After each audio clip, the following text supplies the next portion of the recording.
Pour présenter notre invité ce soir, je m'arrêterai à une seule année, il ira beaucoup plus loin, mais à une seule année, 1989. 1989, il y a 4 éléments qui caractérisent cette année-là.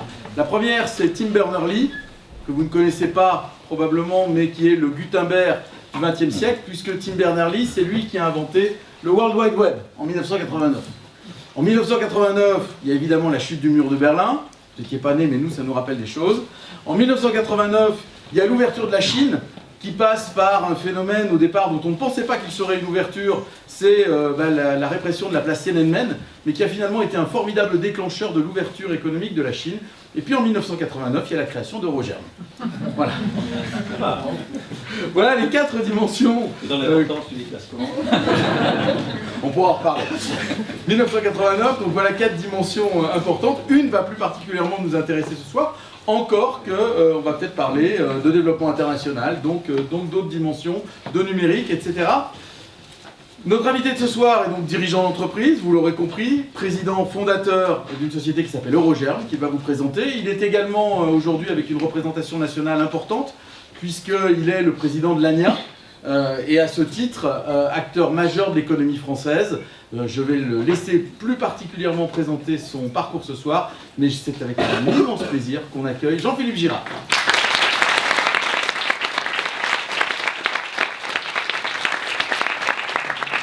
Merci Stéphane, merci à vous. Merci de m'accueillir déjà, c'est sympa. Dans ton jeunesse, ça fait toujours un grand plaisir, un peu d'émotion en même temps, parce que c'est l'avenir. Hein, c'est demain, donc alors ce que je vous propose, on ne va pas le faire trop protocole, hein, d'ailleurs vous avez vu, pas de travail. Je savais qu'il n'y en avait pas beaucoup pour une fois. Peut-être Stéphane, j'avais un peu fragadieux.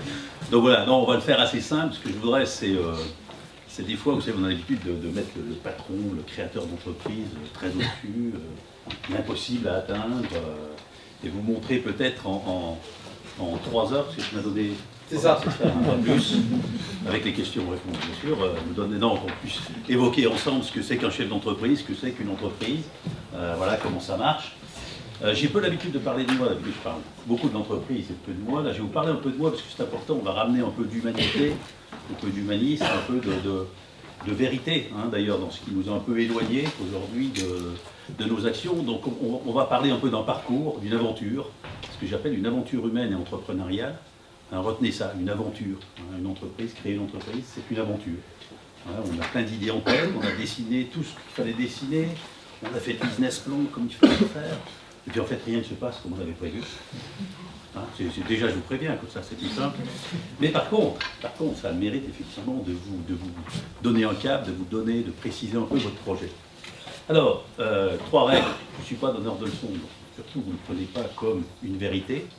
Hein, c'est un vécu, c'est vraiment ce que j'ai vécu et ce que je voudrais vous transmettre, ça c'est la première chose. La deuxième, je le dis toujours, chaque histoire est unique, mais les règles, les échecs sont souvent les mêmes. Hein, donc c'est une aventure unique, mais quand on se croise entre chefs d'entreprise, on s'aperçoit qu'on a commis à peu près les mêmes erreurs au même moment, dans des recrutements, dans des croissances, dans des métiers. Donc, et il ne faut pas avoir peur de l'erreur. Hein, parce qu'elle fait partie de la vie d'entrepreneur, comme pour vous. Hein. Les 20 sur 20, c'est parfait, sauf que, voilà, c'est déjà 18, c'est pas mal, 17, 15, bon, mais ce que je veux dire, c'est que voilà, l'être parfait ou l'entreprise parfaite n'existe pas. Par contre, c'est à nous de tout faire, effectivement, pour qu'elle soit par l'excellence. Hein, parce que c'est ce qui vous permettra. Et puis, vous allez le voir, je dis toujours, rien de grand n'a jamais été créé sans passion. Donc c'est peut-être un mot qui va revenir souvent, le mot passion. Pour se réaliser, il faut être passionné. Hein, comme dans un sport, comme dans les études, comme dans un métier. Donc voilà, ça c'est les 3 règles que je prendrai. Alors j'avais quelques questions avant de commencer, parce que j'aimerais bien, spontané. On ne réfléchit pas. Qui a envie de créer sa boîte? Ah, c'est beau ça. Alors pour les autres, il n'y a pas de souci, on peut faire une magnifique carrière. Je rassure tout le monde parce que souvent on regarde les autres en disant ils n'osent pas. Non, c'est pas ça. Entreprendre pour moi, c'est entreprendre bien sûr en tant qu'entrepreneur, mais entreprendre dans l'entreprise. Hein, moi j'ai des patrons d'unités. Hein, j'ai pas de service, j'ai des unités. On parle un petit peu des mots qui ont tout un sens. Hein, service, bon, Unité, c'est unité et unité dans l'unité. Et puis les patrons, c'est qu'ils ont un rôle de patron dans leur métier, dans l'animation, dans le management de leurs équipes. Alors maintenant, deuxième question. Qui croit en la France pour faire carrière?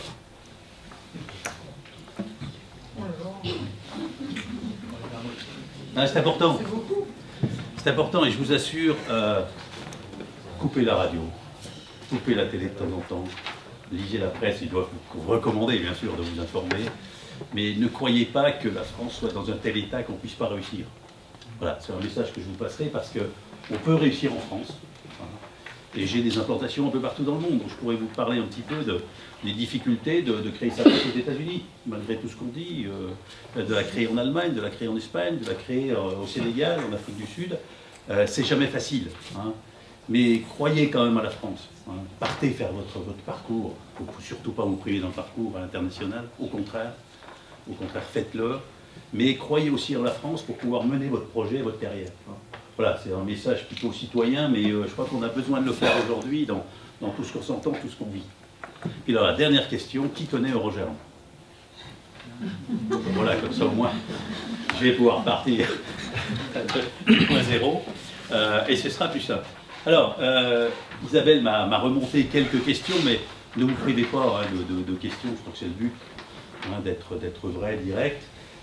Quelques questions sur lesquelles j'essaierai de répondre pendant, bien sûr, mon intervention, et puis après on le complétera hein, sur comment on gère la croissance, hein, côté financier, bien sûr c'est important, comment on finance la croissance, puis humain, hein, comment on recrute, comment on agit, comment on fait, comment on vous intègre, hein, comment on vous fait grandir dans l'entreprise. Il y a pas mal de questions autour des RH, hein, ressources humaines, on voit bien que c'est un sujet, c'est votre sujet, c'est le nôtre, c'est l'enjeu, hein, c'est l'enjeu du futur. La vie quotidienne d'un dirigeant, facile. Hein, quand on est passionné, on ne voit pas les heures passer, donc non, c'est pas facile, mais vous verrez que c'est pas non plus insurmontable, c'est pas surhumain. Hein, il n'y a pas une catégorie de ceux qui sont patrons qui font beaucoup mieux que ceux qui ne le sont pas. Non, il y a des cadres hyper engagés qui font des fois plus que les patrons. Hein, ce que je veux dire, c'est... On parlera quand même des ressources humaines qui sont pour moi devenues clés. Et puis il y avait la créativité. C'est quoi la créativité? C'est quoi l'innovation? C'est quoi? C'est des mots, vous savez, c'est des mots. Il n'y a pas beaucoup de politique dans ça. C'est des mots politiques. Innover. La France n'est pas assez innovante, mais ça ne veut rien dire. Ça veut rien dire. C'est pas ça l'enjeu. L'enjeu, c'est effectivement l'innovation qui, derrière, va créer l'industrialisation et va créer le développement. Et la créativité, on l'a. Hein, je crois qu'on a la tendance un peu trop, peut-être, à ne pas croire en soi. Mais l'innovation, c'est un mot. Après, on nous parle d'exportation, on en reparlera un peu. Tu l'as évoqué, Stéphane, c'est un véritable enjeu, l'international. Et vous en faites partie. Hein, c'est vous, demain, qui prendrez la main sur le développement international de nos entreprises. Voilà, donc ces trois questions, ça me permet de débuter sur Eurogérant, donc 89. Alors c'est moi qui commande en même temps, j'ai l'habitude. Tu préfères que... Non, regarde, normalement c'est bon. Alors ça c'était moi il y a 5 ans. C'est toujours sympa. Non, mais vous mettez une belle photo, comme ça c'est sympa. C'est pareil, c'est pareil. Franchement, on aurait tort de s'en priver, hein. C'est un Photoshop, travailler un petit peu. Voilà, donc je suis PDG. PDG, alors vous savez, quand on parle d'un PDG, c'est souvent inatteignable. Non, non, PDG c'est un animateur, c'est quelqu'un qui doit embarquer l'entreprise et embarquer tous ceux qui sont en entreprise. Et puis, gérant de la CG Participation, c'est ma deuxième passion, c'est que j'aime entreprendre, mais en plus j'aime bien financer et accompagner ceux qui entreprennent. Hein, donc j'ai une société, un fonds d'investissement, hein, qui est un fonds d'investissement. Alors, je vous donne quand même comme ça vous donnera des repères. On a 2 fonds d'investissement, un fonds qui s'appelle ACG, qui lui investit des sommes entre 30 000 et 300 000 euros. Hein, et puis un autre fonds qui est plus ambitieux, qui s'appelle Rubis Capital, qui lui fait des tranches de 300 000 à 1 million. Hein.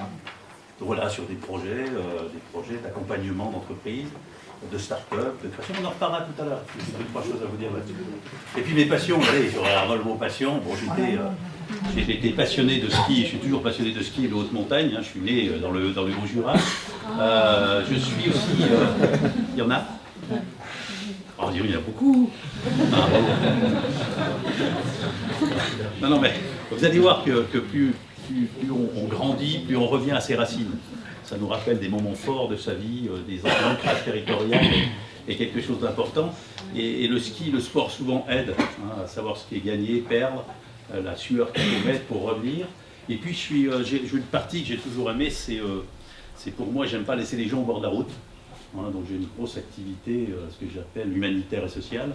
Je suis beaucoup dans l'Action contre la faim, pour ceux qui connaissent cette opération. Donc un peu partout dans le monde, avec mes filiales, on essaie de trouver des actions qui puissent permettre, le minima, c'est manger et boire. Dans le Rotary Club, on fait des puits, on creuse des puits dans les régions d'Afrique, des régions difficiles pour donner l'accès à l'eau. Je suis avec les Sœurs de la Charité chrétienne qui sont Rosalie Rendu. On a un gros projet d'accompagnement des écoles et des enfants partout dans le monde. Alors c'est des missions assez fantastiques parce qu'on redevient un peu plus humble, un peu plus humain et on donne de l'utilité à l'argent. On rend du sens à l'argent, c'est pas l'argent pour faire de l'argent, mais de l'argent pour agir. Bon, on en reparlera un petit peu dans le projet. Alors, sur Eurogerm, création en 89, alors on fait quoi? Alors, je ne vais pas être trop long, parce que les mots déjà, c'est correcteur de meunerie, améliorant de panification et ingrédients céréaliers. Alors ça veut dire quoi? Ça veut dire en gros qu'on travaille avec les moulins. Il y a des moulins partout dans le monde, des tailles différentes. Il y en a qui sont énormes, il y en a qui sont petits. Et on va leur vendre des ingrédients naturels pour améliorer la qualité de leur farine. Par exemple, quand vous faites une pâte à tarte, je crois que vous savez à peu près tous faire une pâte à tarte. Vous allez chez Erta, ça s'étale parfaitement. Bon, il faut savoir que derrière, il y a 2 équipes de 5 personnes en R&D sur ce sujet. Parce qu'il faut que la pâte ne se rétracte pas, il faut qu'elle reste fine, qu'elle reste croustillante, qu'elle reste savoureuse, qu'elle reste plaisir, qu'elle reste saveur. Donc on a des équipes qui travaillent sur cette qualité. Sur le pain, c'est les pains du monde, c'est le pain croustillant, c'est le pain moelleux, c'est le pain vapeur. Et derrière tout ça, il y a une diversité. Vous n'avez pas connu, alors on va dire souvent ça, vous n'avez pas connu, parce que quand tu as dit 89, oui, c'est vrai, oui. Pardon. Ça fait un choc, mais voilà, donc les pains, c'est la plus grosse consommation du monde, qu'ils soient sous forme galette, sous forme mie, sous forme croustillante. Et on a une activité partout dans le monde sur le croustillant, le moelleux, la conservation, le goût, les saveurs, mais tout ça de manière naturelle. Et puis une grosse activité dans la diététique, quand vous pensez en gros, je vous donne des noms, mais je crois que c'est fini, mais on les oubliera vite. Quand vous croquez dans un pain de mie à riz, vous croquez dans Eurogerm. Quand vous croquez dans les buns, vous croquez dans Eurogerm. Quand vous croquez dans une barre de Gerblé ou de Geller-Dauser, vous croquez dans Eurogerm. Donc on a des ingrédients naturels qui s'intègrent dans les recettes de nos clients. Et on ne voit jamais Eurogerm. On disparaît, on fait du co-développement, de l'innovation. Et puis on disparaît derrière sur la marque du client. Voilà, donc une activité aujourd'hui, je suis parti du point zéro en 89, on fait presque 80 millions d'euros. Je peux vous dire qu'on les a dépassés sur cette année 2015. Et puis on fait plus de 60% maintenant l'export. Donc l'enjeu de l'exportation, l'enjeu de l'international, de maîtriser les langues, d'écouter les cultures des pays. Ça, c'est votre enjeu. Je me permets, mais je dis toujours à nos équipes, écoutez le pays. Je les fais toujours rire, écoutez, tiens, c'est... Ah oui, parce que, vous voyez, par exemple, en zone d'Afrique, ils parlent français, ils ne pensent pas comme nous, ils n'agissent pas comme nous, ils ne font pas comme nous. Donc on peut tomber dans le piège de français-français. Non, il faut écouter le pays. Le Sénégal, par exemple, il y a le sud et le nord du Sénégal. Certaines habitudes alimentaires, d'autres différentes. Donc, et voilà, le monde, c'est ça. Le monde, c'est de l'écouter, de le comprendre. Et vous aurez, demain, l'avenir, il est là. Les marchés européens sont très matures, le marché français encore plus. Donc, l'avenir, c'est l'un et l'autre. C'est être fort chez soi et fort à l'international. Alors, après 89, on reviendra dans l'histoire. Moi, j'ai créé un institut Arpège. Arpège, bien sûr, pour former, parce qu'on s'est aperçu que, et on le voit avec le digital aujourd'hui, dans cette mutation, on passe du réel au virtuel, et c'est l'enjeu de demain. On était à peu près dans les mêmes conditions en 90-91, où nos clients et les collaborateurs de nos clients étaient mal formés. C'est-à-dire qu'on avait beau apporter de la technologie, des ingrédients, des trucs, et on voyait qu'en face de nous, les gens ne comprenaient pas bien, parce qu'on ne le dit pas quand on ne comprend pas, mais on sentait qu'il y avait des freins. Et on s'est dit, tiens, plutôt que rester sur cette situation, on va créer un institut à vocation pédagogique et scientifique et former nos clients. C'était ambitieux, c'était courageux en même temps. Et en fait, à ma surprise générale, on appelait ça une coquille vide au début, parce ne savait pas trop bien ce qu'on allait mettre dedans. Il y avait le nom, la charte graphique, il y avait tout, on ne savait pas trop comment le remplir. Et puis on s'est aperçu que c'est les clients qui le remplissent. Nos clients nous ont dit, bah, tiens, on ne connaît pas bien les variétés qui sont produites en Allemagne, on ne connaît pas bien le process de mouture, on ne connaît pas bien ce type de pain. Et donc on a créé des formations sur mesure, qu'on appelle des itinéraires.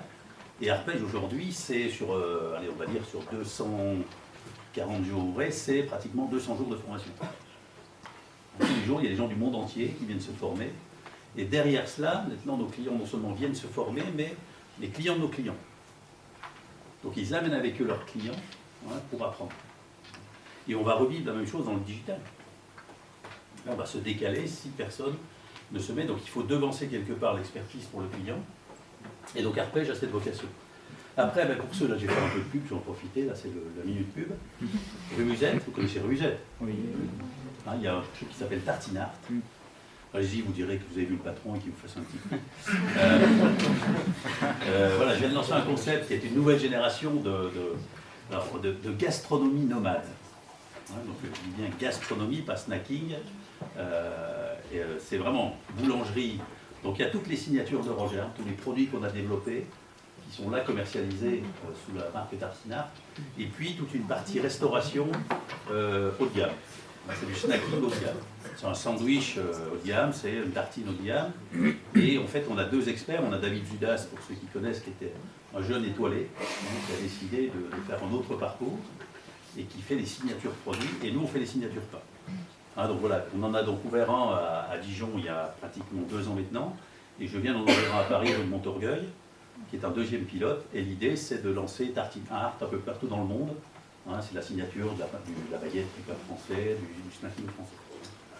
Voilà, donc un peu. Alors, il y avait un article dans le Parisien qui était très sympa, parce qu'ils ont dit qu'avec Tartine Art, on était passé du fast food au fast good. Voilà, ça c'est des aventures. C'est pareil, on est parti du point zéro, d'une feuille blanche. Et vous passerez juste pour voir un peu comment on peut révolutionner la boulangerie, simplement avec un esprit un peu plus marketing, un peu plus fort, des marques. Et puis à CG, je vous en ai parlé, je reviendrai sur c'est ma holding personnelle, voilà, qui investit et qui travaille sur la stratégie du coût. Alors si je veux tenir les délais, alors là, ça c'est l'aventure. Hein. C'est moi aussi. Hein. Allez, tout à gauche là. Voilà, 89. Alors j'ai demandé à mon équipe de travailler avec moi sur la présentation face à vous. C'est-à-dire, c'est quoi une entreprise? Et ils m'ont dit, mais racontez 25 ans en fait. C'est tout simplement ça. Hein, c'est-à-dire de quoi on part, et puis on arrive, et puis qu'est-ce qui s'est passé au milieu. Donc à chaque fois, ça c'est l'équipe. Alors j'ai commencé à 2,5 en 89.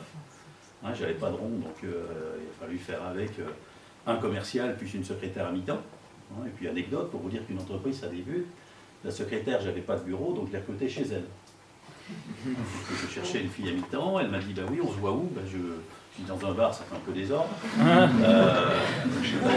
Donc je l'ai recrutée chez elle. Et elle se rappelle toujours, parce que le chat venait surveiller. Elle se rappellera toujours, elle était gênée comme tout, et aujourd'hui elle est toujours là, elle est à la direction de la communication. Et elle a commencé standardiste à l'accueil pendant encore 8 ans. Et mon associé du départ n'est plus là, parce qu'il a choisi une autre voie, mais a fait 14 ans avec moi, et puis voilà, l'équipe s'est grandie. Et puis il y en a quelques-uns qui ont demandé l'échec. Vous savez, si on parle de réussite et d'échec, alors dans un parcours d'entreprise, quelle que soit l'entreprise, y compris Essilor, je l'évoquais dernièrement, je crois que vous aviez vu Xavier, voilà, on passe par des phases de succès, des phases d'échec. Hein. C'est normal, c'est la vie de l'entreprise. Par contre, c'est analyser l'échec pour rebondir. Et là, je vais vous montrer quelque chose qui s'appelle, on ne voit pas bien, ça s'appelle Balège. Vous voyez, 1 an après, Girard, sûr de lui, on était dans la période light. Ça va vous surprendre, les premiers mois du light. Tout le monde sortait du light, coca, machin, truc, et je dis, non, on va sortir en pain light. Balège, de baguette légère. D'accord? Parti, on était dans Voici, vous voyez, le petit journal Voici, avec nos sandwichs et machin. Donc on en a vendu 100 tonnes le premier mois, et on a repris 90 tonnes le mois suivant. En fait, c'était un flop. C'est-à-dire que tout le monde avait très envie, et pour les gens, le pain, ça ne se brade pas, c'est pas un produit, on prend du pain parce qu'il est bon, parce qu'on aime bien, mais on ne le prend pas parce qu'il est light, quoi. Donc voilà, ça c'était un échec, et on s'est fait pardonner. On s'est fait pardonner par nos clients parce qu'on y a tous cru. Hein, pour vous dire, on avait fait du light dans les croissants et dans les viennoiseries. Alors le simple principe, c'était qu'un croissant, normalement, c'est gros comme ça, on le faisait light, puisqu'on en faisait des petits comme ça. Ben voilà, on avait monté toute une relation avec nos clients pour faire un peu d'humour autour de ça, et pour dire, voilà, ça aurait pu plomber Eurogem, quoi. C'est-à-dire que si les clients n'ont pas confiance, si c'est les premiers clients gagnés, donc c'était pas ça. Voilà, et puis là, c'est dommage qu'on ne le voit pas, mais c'est pas très grave. Là, c'est la première, alors j'avais en tête de comment là, il faut toujours penser concurrent et client. Pensez toujours ça. Sortez un projet, pensez concurrent, pensez client. Premier réflexe. Qu'est-ce que ça apporte à mon client? Si ça ne lui apporte rien, c'est pas la peine. Si ça vous apporte qu'à vous faire plaisir, c'est souvent, des fois on se fait plaisir. Non, non, qu'est-ce que ça apporte à mon client? Je fais ça, qu'est-ce que ça va lui donner de plus pour se développer lui? C'est ça l'intérêt. Et puis pensez concurrent, est-ce que ça va bien mettre à distance mes concurrents? Et on s'est aperçu que dans ce métier-là, on n'avait que des clients, des concurrents étrangers. Et donc, en fait, ça va vous le faire sourire, mais il y avait Chronopost. C'était 90, 91, la naissance de Chronopost. Et au culot, je suis allé les voir. Donc, ils s'engageaient, alors ça va vraiment vous faire sourire. C'est la première fois que la Poste s'engageait à livrer en 24-48 heures. Ça pouvait durer une semaine, 15 jours, hein. Je ne blague pas pour ceux qui... Voilà. Et là, ils s'étaient engagés, voilà, tu payais plus cher, mais tu étais livré. Alors. Et c'était une révolution dans le colis. Et je suis allé les voir et je leur ai dit, écoutez, moi j'ai plein de meuniers, j'ai plein de boulangers, j'ai plein de clients. Le problème, c'est pour m'envoyer des échantillons et moi pour leur envoyer des échantillons. Et on avait toujours un délai trop long par rapport à l'attente du client. Ils m'ont dit, ok, vous êtes jeune, vous débutez, on fait un deal. Et donc en fait, on avait créé des armoires fermées à clé. La Poste avait la clé, nous aussi. Ils emmenaient des échantillons de blé, de farine, de pain, de produits céréaliers la nuit.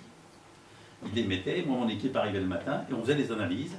Et avec Chronotech, donc on a répondu de Chronopost à Chronotech, donc c'était une réponse en 24-48 heures. Et là, l'avantage, c'était un premier avantage concurrentiel, c'est que le temps qu'on ait rendu l'analyse, nos concurrents n'avaient pas encore reçu l'échantillon. Donc on a doublé une grosse boîte allemande qui ne nous a pas vu arriver, qui s'est dit, attends, c'est jeunes qui débutent. Et là, on a pris des clients, ils n'ont pas bien compris, et ils n'ont jamais pu revenir. C'est ça qui est intéressant. Hein, c'est quand tu as pris le lead sur un projet, et aujourd'hui, pour vous dire, on en fait 10 000 par an. C'est impressionnant, 10 000 par an, c'est-à-dire que le client, en plus, est fidélisé, puisque tous les mois, il communique avec vous. C'est pas nous qui communiquons avec lui. Hein, c'est lui qui communique avec nous, puisqu'il nous envoie son échantillon, et un peu comme un médecin, on va lui faire un diagnostic. Hein, donc voilà un peu une partie de cette aventure, on est en 91. Donc, alors après, pour vous dire, l'aventure 92, on continue à se développer, ça va plutôt pas mal, vous voyez, d'ailleurs, et j'investis, là je crée, alors j'avais un peu la trouille quand même, hein. Je crée mon premier bâtiment avec les techniques. 3 ans après, je me mets, je ne sais pas combien sur le dos, 1 million, plus d'1 million d'investissement. Bon. C'est pas, et puis, en fait, bon, on y croit, quoi, donc on avance sur le truc. Et je lance un conseil qui s'appelle Graines de Champion. C'est un pain qui s'appelle Graines de Champion, il est vendu maintenant partout en Europe. On ne pensait pas qu'il aurait succès, et je vais vous expliquer pourquoi aussi, que l'aventure entrepreneuriale, c'est ça. C'est qu'en fait, j'avais un fournisseur de graines. Il vendait des graines de tournesol, des graines de lin, des graines de sésame, des graines de cumin, de carvi. Et c'était un vieux monsieur, très sympa, mais il était courtier en graines. Et puis il vient me voir, il me dit, mais Roger, c'est quoi ce truc? Il dit, vous m'achetez 10 fois plus de graines qu'il y a 2 ans. Donc il était curieux de savoir ce qui se passait chez nous. Ben, je dis, voilà, on fait du truc. Oh, il dit, écoutez, moi je suis en train de vieillir, je vous vendrai bien ma boîte. Je ne sais pas du tout ce que c'était une acquisition. Hein. L'acquisition, c'était des grands mots de grands groupes. Et puis, je lui ai dit, ben oui, mais comment on fait? Ben, il me dit, oh, vous savez, on essaie de trouver combien ça vaut. Alors là, vous devez apprendre la valorisation des entreprises, je pense. Et là, on n'était pas dans les bidas multipliés par temps. Il me dit, oh, ben moi, vous savez, vous me payez 2 mois de salaire, c'est bon. 2 ans de salaire, et c'est bon. Moi, je dis, comment? Ben, il dit, oui, parce que, de toute façon, ma boîte, je ne pourrais jamais la vendre. Par contre, j'ai encore envie de rester avec vous. Et donc, j'ai fait ma première acquisition sans le savoir, mais avec un deal que j'aurais jamais imaginé. Donc voilà, il est resté 2 ans avec moi, et puis j'avais tellement de la trouille que ça ne marche pas, que je me suis dit, il faut que je lance un nouveau produit. Et on a lancé le pain Graines de Champion. Et en fait, on en fait, pour vous situer, à peu près 100 tonnes par mois, ce qui est énorme hein, en termes de volume. Voilà, et ça a positionné Eurogem, pareil, sur un nouveau produit, sans qu'il y ait une vraie stratégie, mais voilà, ça positionne Eurogem comme innovant. Hein, c'est toujours sortir. Alors il y a une tactique qui consiste à animer le marché. Ça aussi, vous allez l'apprendre, même dans les entreprises, vous avez fait des stages. Et Seb, je ne sais pas, il a comme dû aller chez Seb pour son stage sur quelques ans. C'est pareil, il faut des produits d'animation. Hein, pour que les gens ne vous oublient pas, il faut animer. Donc on anime 2 fois par an par un nouveau produit, un nouveau service, une nouvelle communication, de façon à réveiller nos clients, hein, qui sont habitués à ça. Ben voilà, on met un petit peu de... Alors c'est important aussi, je pense que c'est... souvent on pense que la réussite, c'est une réussite commerciale. Ça peut être une réussite technique. On a été les premiers certifiés ISO 9000 ans. Hein, et c'était important parce que ça donnait de la confiance à nos clients. Hein, le fait d'être ISO, quelque part, les clients avaient confiance puisqu'on traçait complètement nos produits et nos services. Et puis pour nous, je suis persuadé que ça a structuré l'entreprise. Hein, même si c'est compliqué, des fois c'est lourd à mettre en place. Quand une entreprise grandit, elle a besoin de cela. Elle a besoin de repères, les gens ont besoin de repères. Et ça nous a certainement aidé à grandir. Donc premier certifié, toujours pareil, il faut être leader, hein, toujours. Alors ça, je dis, c'est être leader dans quelque chose. Hein, donc être devant, toujours être devant. Alors c'est vrai que c'est des fois un peu épuisant, mais il faut vraiment que vos concurrents comprennent que vous êtes en mouvement, hein, et qu'ils commencent à se poser la question comment je peux passer voilà, donc c'est un peu le sujet. Alors là, j'ai mis en grand ces 2 personnes, parce que c'est ça, l'entreprise, c'est vous. C'était moi au début. Et puis ce gars à gauche était un fournisseur. Il me vendait des produits. Benoît Huvet, puis il était plutôt bon. Hein, il me vendait des produits toujours sérieux, toujours présents, toujours avec l'accueil pro, précis. Puis un jour, je lui dis, mais vous êtes bien où vous êtes? Ça l'a un peu surpris, quoi. Parce que je dis, j'ai besoin d'un gars comme vous. Voilà. Et on va le voir tout à l'heure, une de mes réussites, je pense, c'est s'entourer des meilleurs. Hein, c'est ça qui est... L'entreprise ne grandit parce que, alors, c'est pas qu'il y a des moins bons, on parlera tout à l'heure des ressources humaines, mais vous n'aurez pas d'autre choix si vous voulez grandir dans votre entreprise que de vous enterrer des meilleurs. Il est bien meilleur que moi. Je vous le dis très franchement. C'est un directeur opérationnel, c'est aujourd'hui, ça vaut de l'or. C'est un gars qui est précis, qui est dans son boulot. Et c'était mon fournisseur, donc je ne suis pas allé le chercher par des cabinets extérieurs et tout. Je regardais, je disais toujours, j'ai pas de sous pour faire les salons. Par contre, j'ai assez de temps pour faire les allées. Et je faisais souvent les allées des salons professionnels, parce que c'est là où tu retrouves tes pépites, tes talents. C'est celui qui t'accueille bien, c'est celui qui te fait ça, c'est celui qui a les bons produits. Donc, soyez curieux. Même dans votre métier, allez chercher dans le métier des autres, allez butiner, soyez une éponge. Je dis toujours, les équipes leur disent soyez des éponges. Allez voir dans la métallurgie ce qu'ils font. Allez voir dans l'automobile. Voilà, il y a toujours quelque chose qui va à un moment donné nous reconnecter. Donc voilà, Benoît Huvet, et puis Gilles Bretin, le grand, il fait 2 mètres, lui. C'est plus sympa quand tu vends, si tu veux travailler devant le client, ça... tu peux ne pas acheter, mais bon, hésite quand même un peu. Et Gilles, voilà, Gilles qui est rentré, c'était un boulanger, qui était un gars assez formidable, très engagé. Et aujourd'hui, ce gars-là, il est directeur de la boulangerie Europe. Ça pèse 30 millions, il pèse 30 millions de chiffres, tout seul. Voilà. Et puis lui, c'était mon fournisseur, et aujourd'hui c'est le DG opérationnel de Rolex. Donc c'est pour vous dire que voilà, on fait sa carrière aussi, c'est des entrepreneurs, moi c'est des patrons. Hein, c'est quelque part une action de patron. Après, ça c'est juste un petit clin d'œil qui a 19, tu as 10 ans, hein, ça se fête toujours les 10 ans, donc là ça commençait à pas mal se passer. Et là, je vous dis juste une anecdote, mais qui a marqué la profession, c'est qu'on avait invité une centaine de clients meuniers, des moulins, une centaine d'industriels de la boulangerie, et puis une centaine de ce qu'on appelle des industries utilisatrices, hein, tout ce qui est diététique, tout ce qui est les yogourts, tout ça, les yogourts aux céréales, tout ce qui tourne autour de la céréale technique.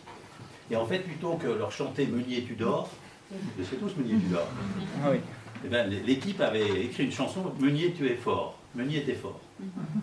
Et tout a été basé pendant une soirée sur, en fait, les meuniers avaient tendance plutôt à lâcher, à dire c'est fini, ça va se consolider, on est mort. Et nous, on leur a dit t'es fort, en fait, et on va t'aider à être encore plus fort. Hein, donc voilà, on a plutôt construit être ce que j'appelle l'énergie de nos clients, c'est-à-dire plutôt d'écouter le client dans ses plaintes, c'est plutôt de l'écouter dans un premier temps, mais après, lui redonner de l'énergie d'entreprendre. Hein, et voilà, donc on a fait ce parcours 99, et là, par contre, alors c'est Saint-Apollinaire, pour ceux qui sont déjà passés à Saint-Apo, c'est la deuxième usine, la première pierre en 99, qui était là aussi, c'était 6 millions. Hein. Bon, fait les calculs à l'envers, tu fais ton prévisionnel, et puis tu dis, bon, on y va, on n'y va pas. Donc voilà, c'est ce que je dis toujours, c'est le go et no go. C'est voilà, il faut sauter, est-ce que je saute ou pas? Voilà, c'est à chaque fois ça l'entrepreneur quelque part. Hein, j'y vais pas, et on peut le faire en calculant aussi, on est obligé de le faire, puis de constater après qu'on s'est cassé 2 jambes. Hein. On peut aussi préparer le saut. Voilà, donc c'est toujours aux équipes, on peut le faire différemment. Bon, en 2000, on a reçu, alors c'était plutôt... j'ai toujours apprécié les distinctions extérieures, pas pour moi, mais pour l'équipe. Je vous le dis aussi, ça on apprend hein, dans un parcours. On a fait beaucoup de je ne sais pas qu'on aimait les concours, mais on nous a demandé la CCI, à l'INPI, à l'export, à chaque fois de concourir. Et j'avais quelques hésitations. Et en fait, je me suis aperçu que ça créait une vraie dynamique à l'intérieur. Une reconnaissance extérieure du travail de l'équipe. Hein, parce que quand on vous dit, vous êtes une entreprise innovante, vous êtes une entreprise leader, le patron, il le reçoit, mais c'est son truc. Mais quand les cadres, les salariés qui bossent tous les jours, qui sont dans le dur, disent « Ah ouais, t'as vu, dis donc, on a reçu cette distinction, ça veut dire qu'on travaille bien. » Hein, donc, on avait toujours dit, bon, on le fait modérément, mais par contre, c'est bien que Rogerm, quelque part, on parle de Rogerm, ça rend une certaine fierté aux équipes, et qui mérite aussi cette fierté. Hein, donc, ça aussi, on l'apprend en roulant, je dis toujours. Alors après, 2001, bon, on fait évoluer le logo, c'est une société, il y a un logo qui évolue toujours, il y a le premier, et puis après, il y a l'évolution. Arpège, on est vraiment là dans le dur avec Arpège, puisque là on est dans l'Institut Arpège, dans toutes ces dimensions de recherche et d'application. Et puis 2002, on inaugure Saint-Apollinaire, avec des hommes politiques éminents. Il y a plus de réaction tout de suite. On parlera de ça un jour, c'est ça, c'est pas le sujet, mais il y a des choses à dire. Voilà, donc 2003, je vous parlais de Benoît Hervé, de celui qui était en grand sur la photo et à votre gauche. Voilà, il passe DG. Alors, pour moi, c'est... j'ai une phrase que tout le monde connaît dans la maison, c'est « la confiance n'exclut pas le contrôle ». Alors, confiance, oui, on a la confiance en soi, on y va, mais il faut du contrôle d'un côté comme de l'autre. Hein, c'est-à-dire qu'une entreprise qui grandit, elle doit avoir des indicateurs, des repères, qui permettent de dire à la personne qui est en face de vous si elle travaille bien ou pas, et qui permettent à la personne aussi de voir si vous êtes bien avec elle. Donc, et Benoît, en fait, il a été, c'était très innovant, il a été DG probatoire. C'est-à-dire, j'ai dit, écoute, Benoît, tu vas prendre la direction générale pendant 1 an, et malheureusement, il n'y a pas de marche arrière. C'est une voiture sans marche arrière. Hein, c'est-à-dire que soit ça se passe bien, mais dans tous les cas, ce n'est pas la peine qu'on se promette que ça revienne comme avant, ça ne reviendra plus jamais comme avant. C'est pour ça que je dis qu'il n'y a pas de marche arrière. Hein. Donc vous faites la promotion, c'est toujours un côté, quand vous faites la promotion de quelqu'un, vous le placez à un endroit, d'accord, et après, c'est ce que j'appelle une voiture sans marche arrière. Hein, il va faire son projet, mais la vie est dure, et des fois, il y en a qui passent en position de manager et qui ne sont pas à l'aise. Ce n'est pas leur truc. Manager des équipes, on se manage, et puis quand vous êtes, moi j'ai une fille qui est rentrée au labo avec un bac F6 ou F7, Sandrine, le premier test de ISO, elle est tombée entre la salle café et la salle, puisque l'auditeur venait des centrales nucléaires, et venait auditer Eurogenre. Donc un gars des centrales nucléaires, je ne sais pas si vous voyez, c'était précis. Et elle a lâché, quoi. Elle a eu tellement la trouille. Et cette nana est forte, elle est vraiment incroyable, elle a repris sur elle, on a réussi ISO, et aujourd'hui c'est la patronne du labo, elle a 25 personnes, et elle fait un boulot extraordinaire. Voilà, donc j'allais dire, elle a gagné quelque part elle-même, sur elle-même, donc c'est ça un peu l'entreprise. Et quand je dis sans marche arrière, je vous le dis par expérience, c'est que, ouais, on fait un bout de chemin, et puis à un moment donné, ça se passe bien ou ça se passe mal, il ne faut pas avoir peur de ça. Chacun doit rebondir, chacun doit tenir compte de l'autre, mais voilà, vous allez faire des carrières, hein, cramper vers le haut, mais peser quand même un tout petit peu. Hein, des fois, on vous propose un truc, est-ce que c'est bien moi, est-ce que ça me correspond bien, est-ce que c'est bien ce que j'ai envie de faire? Des fois, le salaire est plus intéressant, mais est-ce que c'est bien voilà, hein, je permets juste, hein, il n'y a pas de leçon, mais voilà, il faut bien cranter, parce que vous aurez plein de sollicitations, on sort d'une belle école comme ça, on ne manque pas de sollicitations, mais dites-vous une question, est-ce que c'est vraiment ce que j'ai envie de faire? Vous pouvez le faire temporairement. Pour un premier job, pour un premier accès. Ah, mais pensez à vous, vous personnellement, intérieurement. est-ce que ça me passionne, est-ce que j'en ai vraiment envie, est-ce que... Voilà. Et puis vous verrez qu'après, ça va dessiner assez rapidement, pour pas rater cette étape, mais elle est importante. Voilà, après 2004, on invente Qualitech, c'est le Chronotech qui était pour le secteur meunerie, donc Qualitech, et là on commence à utiliser le digital. Alors ça c'est un peu extraordinaire, parce que vous savez, quand vous avez un client, vous êtes au téléphone, salut, tu vas bien, et toi, ouais. Bon, comment il est mon produit? Bah, tu sais, il est pas mal, il est croustillant, la mie et la texture est belle, mais ça ne veut rien dire. Si je vous dis jaune et moins jaune, on n'est pas le même jaune. Hein, voilà, on est tous différents. Et donc on a commencé à faire un Photoshop dans Eurogerm. Alors ça avait fait rigoler tout le monde. Donc on photographiait les produits qu'on développait, on faisait des pantônes de peinture, et on envoyait nos clients, bien sûr, en digital, en numérique, les résultats. Et alors là, on a révolutionné le marché international, parce que voilà, tout le monde était encore en train d'envoyer son échantillon, et puis nous, on était déjà en communication.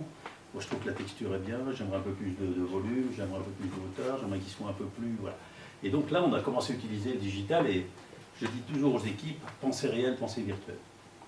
Ça, pensez aussi, ou encore plus que vous, c'est presque de dire, vous êtes virtuel, pensez un peu réel, mais... non, et pensez toujours, même des services, même des produits. On développe un produit qui se mange, on le pense virtuel. Pourquoi? Parce que demain, vous êtes allergique au sésame, il faudra que demain, avec votre smartphone, vous rentriez vos contraintes alimentaires, et que sur n'importe quel produit, vous sachiez s'il est compatible avec votre alimentation, pour vos enfants, pour vos amis, pour votre... Donc, quand je dis produit, service, hein, maintenant on est dans cette... Alors ça ne va pas vous surprendre vous, hein, mais c'est vraiment, pour nous, c'était déjà une révolution, et pensez-le également, même si vous rentrez dans une société de produits, il ne faut pas rester sur le produit. Il faut avancer sur le service et sur le digital. Pour moi, c'est vraiment la clé, et c'est certainement un des facteurs de réussite d'Eurogerm sur les 5 dernières années. Alors après ben là, ça c'est un truc, là, je vous laisse admirer l'introduction en bourse. Là, ça supprime tout le monde. J'ai fait un choix qui n'était pas facile, c'est d'entrer en bourse. À un moment donné, on était ce qu'on appelle la croisée des chemins, c'est-à-dire acheteur ou acheté. Je m'explique, chasseur ou chassé. Aujourd'hui, l'économie, c'est ça. C'est où tu es chasseur ou tu es chassé. C'est-à-dire qu'on est dans l'acquisition. Il y a plein de gens, hein, tous les mois, il y a des gens qui viennent pour acheter Eurogerm. Hein. Des gens qui sont chargés des banques d'affaires, qui sont chargés de nous mettre en relation avec une société qui souhaiterait... Et puis nous, également, on est en mouvement pour acheter. Et dans cette période-là, on commençait l'international, et à chaque fois qu'on allait dans une partie du monde, les gens ne nous connaissaient pas. Donc il y avait un premier travail à faire, c'est se faire connaître. Et se faire connaître, c'est pas toujours facile, parce qu'une langue qui n'est pas la vôtre, avec l'éloignement, on n'a pas les services, la réactivité comme en France. Et je me suis posé la question, comment on fait, quoi. Et j'ai croisé une société japonaise, qui est une magnifique entreprise, qui pèse plus de 4 milliards. Et on a fait un bon boulot ensemble, puis il me dit, mais c'est quoi Eurogerm? C'est quel poids? C'est quel truc? C'est quel... Je dis, il faut savoir. Et c'est vrai que si tu ne questionnes pas, tu ne sais pas. Donc il n'était pas non plus très visible sur Internet. Toujours dans la communication, mais pas dans les chiffres. Et puis je me suis dit, qu'est-ce qu'on veut faire demain? C'est quoi demain? Demain, c'est faire des acquisitions, faire des joint ventures, des alliances, et continuer à évoluer dans les investissements. Et donc j'ai fait le choix de mettre un tiers d'Eurogerm sur le marché. Alors c'était un booster extraordinaire. Quand la bourse est bien utilisée, c'est un outil extraordinaire. On a levé 17 millions, on pense en lever 12, tout vous avouer. Et 17 millions, ça m'a permis de terminer Saint-Apollinaire, le site, de réhabiliter Sud-Kétini, de créer une JV en Afrique du Sud et de créer une JV en ASEAN, en Chine et ASEAN. Voilà, donc on a fait ce qu'on appelle un effet de levier. On a racheté 2 sociétés. Et voilà, et ça a permis à Eurogerm de passer un cap. Et on est listed. Listed aujourd'hui, voilà, c'est... Vous allez dans le monde entier, vous allez, bah tiens, vous faites Eurogerm investisseur, et vous aurez 200 pages sur Eurogerm, pour ceux qui aiment la lecture. Et vous saurez tout sur Eurogerm, en fait, sur l'évolution. Et voilà, ça a été une étape d'Eurogerm, pas facile, parce que la bourse est exigeante, mais c'était vraiment un cap qui nous a permis vraiment de positionner Eurogerm à l'international. Voilà, après on a créé Natural, bien sûr le tout nature, c'est que c'est une tendance. Les gens reviennent au naturel, ils ont envie de produits moins de chimiques, plus de naturel, plus de naturalité. Donc là, on a une gamme qui marche super bien. Donc vous voyez, chaque année, en gros, il y a un nouveau concept, un nouveau produit qui se glisse dans la gamme. hein, et qui permet de réveiller les marchés. On a créé, alors j'ai oublié quelques structures, mais on va les retrouver après. J'ai créé une structure au Pérou. Alors ça peut surprendre, à Lima. Quand je vous dis, pour moi, l'ordre, c'est le projet, les hommes et les moyens. C'est vraiment important. Le projet, parce qu'il faut le projet. C'est quoi le projet? Et après, c'est les hommes. Et on croit souvent, la vie est faite de rencontres, plus ou moins heureuses, hein, mais elle est faite de rencontres. Et là, j'ai rencontré deux techniciens au Pérou qui étaient hors pair sur le secteur de la meunerie-panification. Un peu perdus. Donc je leur dis, qu'est-ce que tu veux faire plus tard? Il y en a un qui me dit, ah ouais, on aimerait bien faire un truc, mais avec mon frère, on ne sait pas trop quoi faire. Je dis, j'ai une idée pour vous. Aujourd'hui, ça s'appelle Roger Mandina. C'est une entreprise alors, qui n'est pas très grande, elle fait 3 millions d'euros, mais elle fait 400 000 euros de résultats. Voilà. Et ils sont associés avec moi, minoritaires mais associés. Et donc, ils ont un projet sur les pays andins. Voilà, ça, c'est des aventures humaines qui créent de l'entreprise et qui créent le développement. Bon, après, ISO 22000, vous connaissez toutes ces normes, on les a toutes parce qu'il faut les avoir, c'est important. Après, on se retrouve en 2008. Alors, j'aime bien cette photo, parce que là, vous avez le monde entier. Au milieu, mon Suédois, là. Amadou Sek. On l'appelle le Suédois. Il a trouvé son nom de baptême. Donc là, c'est intéressant, enfin juste une anecdote, mais ça, c'est la puissance de Roger. Toutes ces personnes sont associées. Donc mon concept, c'est associé. Hein, c'est un associé, donc on a le Brésil, on a le Mexique, on a le Japon, on a bien sûr le Sénégal, on a les pays andins, l'Afrique du Sud, et tous ils sont moins jeunes maintenant, mais souvent on a commencé à des périodes. En fait, mon idée, c'est d'intégrer des gens qui sont complémentaires. Pensez une chose, vous pouvez avoir des talents comme vous êtes. Si les gens ne sont pas complémentaires, ils sont concurrents. Donc dans un recrutement, il faut penser complémentaire. C'est très important. Quand vous avez une équipe de recherche, celui que vous allez intégrer, s'il est du même profil et de la même façon de penser que l'autre, ça comporte un danger, parce qu'à un moment donné, l'un va dire « maintenant c'est l'autre qui est devant ». Et donc c'est vraiment la complémentarité. Et pour moi, tous ces gars, c'est des gars de terrain. C'est des gens qui connaissent parfaitement leur pays, parfaitement leur marché, comment on dédouane un conteneur, comment on peut régler un problème sanitaire.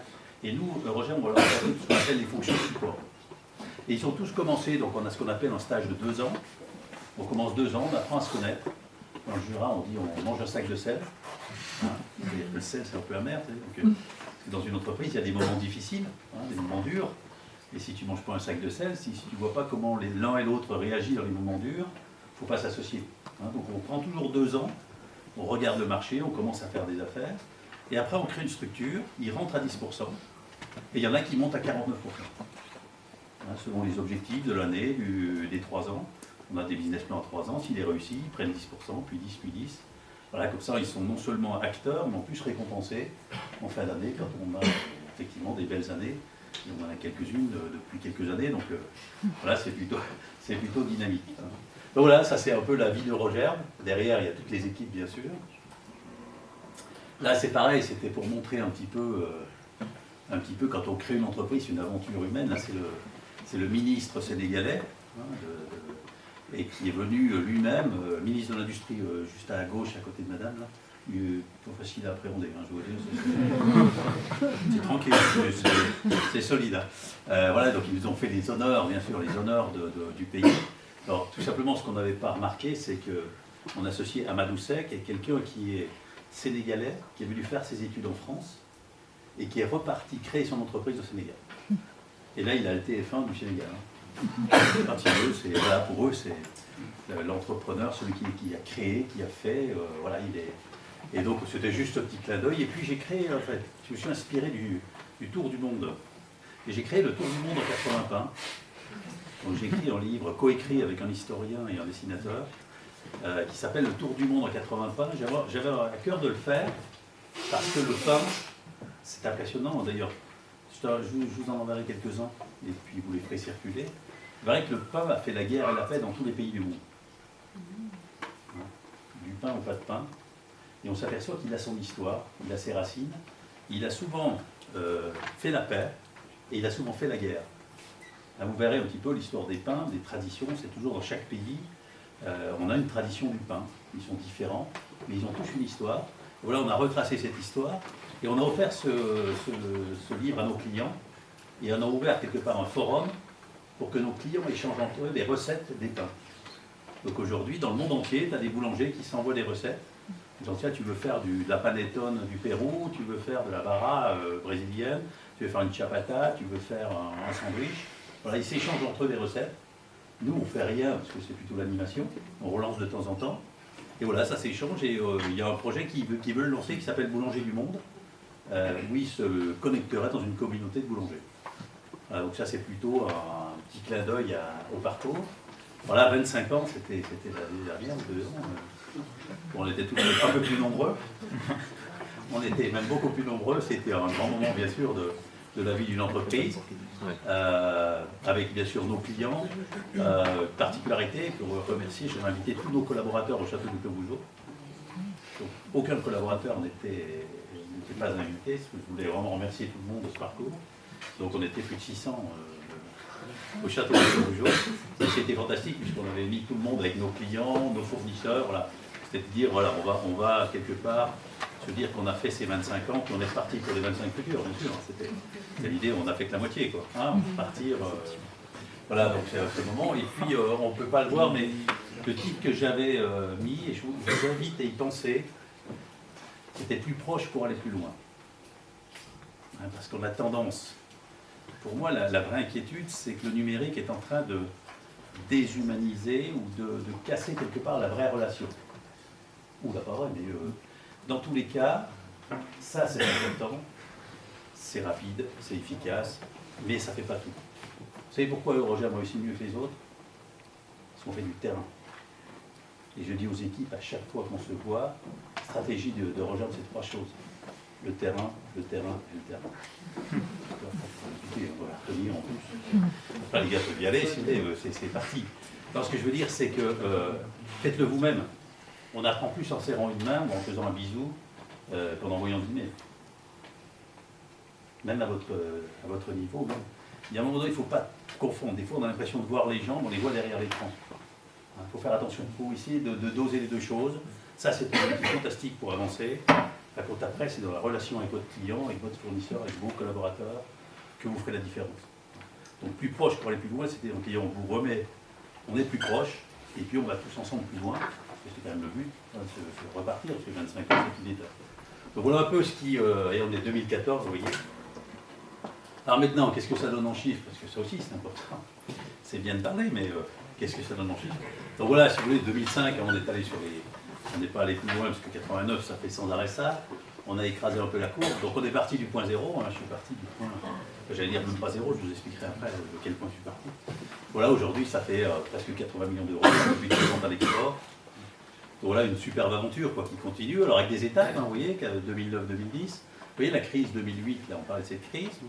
En 2009, il continue. Puis après, quelque part, ça marque des paliers. Et c'est là où il faut réagir. C'est là où une entreprise doit réagir. Hein, sinon, ça fait le contraire à partir d'ici. Hein, si vous ne réagissez pas ici, ça refait ça. Hein.